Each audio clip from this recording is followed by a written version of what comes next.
17216 நாகர்கோயிலிருந்து திருநெல்வேலி, மதுரை, கரூர், நாமக்கல், சேலம், தர்மபுரி, கொத்தூர் வழியாக பெங்களூர் செல்லும் நாகர்கோயில் பெங்களூர் எக்ஸ்பிரஸ் நாகர்கோயில் சந்திப்பு தடம் 3 இருந்து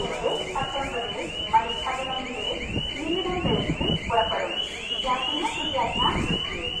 नंबर